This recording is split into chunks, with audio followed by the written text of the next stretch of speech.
hybrid wars, or asymmetrical wars, did not start with the war in Syria. After all, the fall of the Soviet Union, some of whose effects are unfolding before us today, was due, in part, to the war in Afghanistan.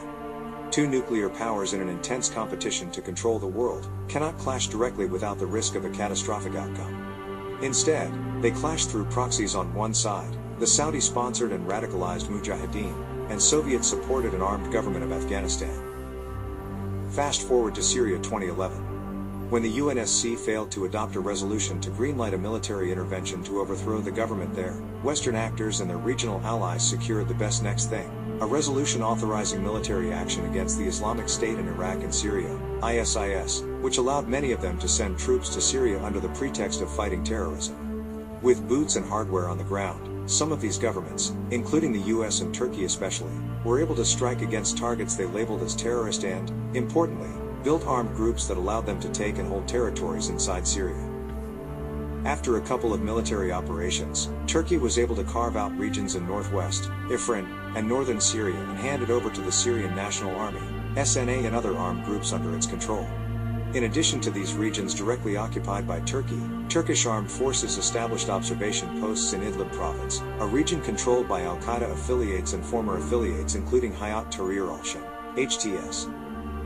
The US military trained and supplied the Syrian Democratic Forces, SDF, and aided it to take control of most of the Syrian territories east of the Euphrates. Initially, in 2014, these armed groups together aimed to not only keep control of these areas, but to defeat the Syrian government. They almost did if it were not for Russia's direct intervention in 2015. Russia's direct intervention in Syria, once again, brought the two nuclear-armed nations to the same battleground. Turkey, a member of NATO, aware of the change in the power differential with Russia on the side of the Syrian government, wanted the US and other Western allies to force Russia out. Banking on NATO's credo, an attack on one is an attack on all, the Turkish government shot down a Russian jet over Idlib province. Instead of attacking a NATO member and provoking a military confrontation with global consequences, Russian leaders opted for economic retaliation targeting just Turkey. It worked. Within months, the Turkish president had to flow to Moscow to meet Putin, apologize for the incident, and buy more advanced Russian defense systems in return for normalization of relations again. The two governments, in addition to Iran, created the Astana platform to de-escalate the conflict in Syria and work towards a political solution that would preserve the territorial integrity of Syria and respect its sovereignty. The platform was useful in managing the conflict without bringing it to a conclusion.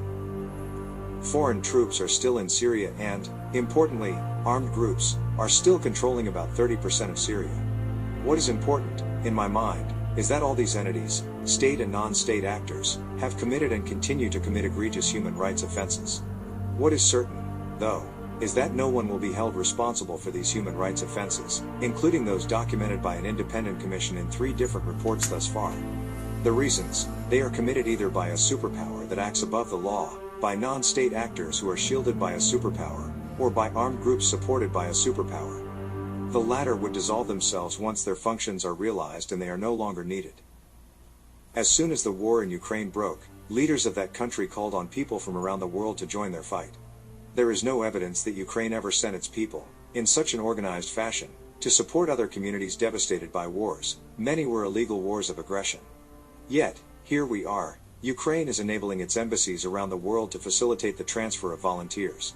As expected, Russian officials appear to do the same. They will transfer volunteers from the Middle East and Africa to eastern Ukraine to join the fight there.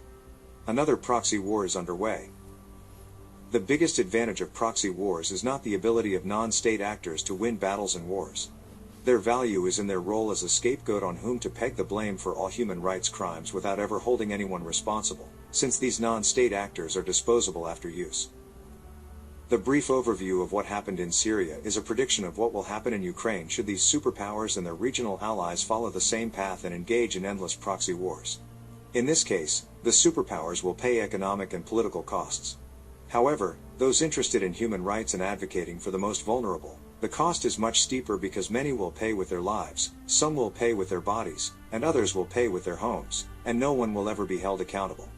Instead of cheering for one side or another engaged in war, we should keep this African wisdom in mind: when elephants fight, the grass gets trampled.